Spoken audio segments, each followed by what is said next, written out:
Salam sejahtera bagi kita semua. Shalom. Assalamualaikum warahmatullahi wabarakatuh.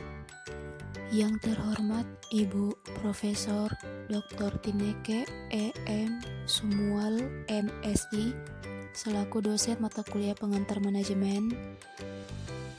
Pada kesempatan ini, kami dari kelompok 7 Prodi Pendidikan Ekonomi akan mempresentasikan tugas kelompok kami, yaitu tentang demografi. Namun sebelum itu, saya akan memperkenalkan anggota kelompok kami. Yang pertama, Dinda MRL Panjaitan dengan NIM 213030058. Yang kedua, Glael Yesyurun Tumundo dengan NIM 213030092. Apa itu demografi?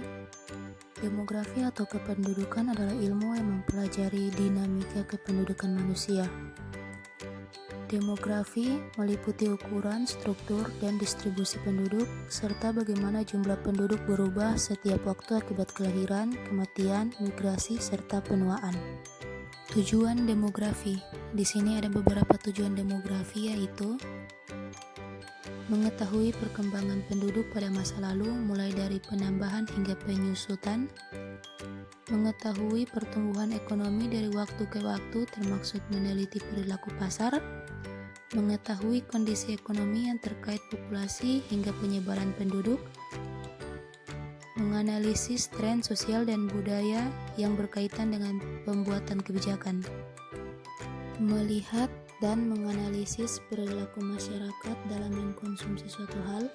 Kondisi ini dapat dimanfaatkan produsen untuk mempromosikan produknya, memprediksi pilihan konsumen dengan akurasi tinggi berdasarkan karakteristik demografis dan perilaku mereka sebelumnya, menargetkan preferensi produk yang kemungkinan akan dibeli oleh konsumen.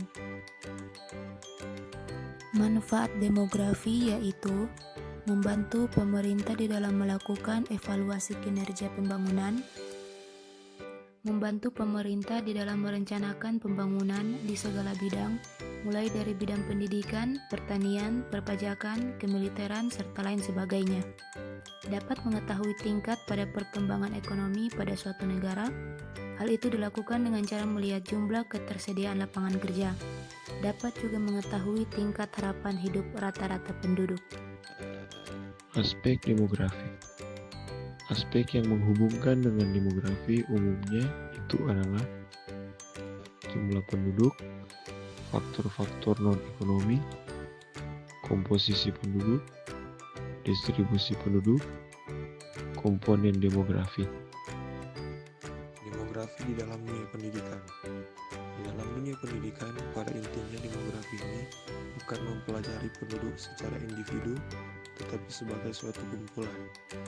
Kumpulan yang dimaksud adalah yang bertempat tinggal di suatu wilayah, seperti yang dimaksud dalam Undang-Undang RI Nomor 10 Tahun 1992, yaitu penduduk adalah orang dalam matranya sebagai diri pribadi, anggota keluarga, anggota masyarakat, warga negara, dan himpunan kuantitas yang bertempat tinggal di suatu tempat dalam batas wilayah negara pada waktu tertentu. Sekian dan terima kasih yang sebesar-besarnya kami ucapkan kepada teman-teman sekalian. Mohon maaf jika ada yang salah dari penjabaran materi kami. Kami sangat mengharapkan koreksi dari teman-teman sekalian. Terima kasih.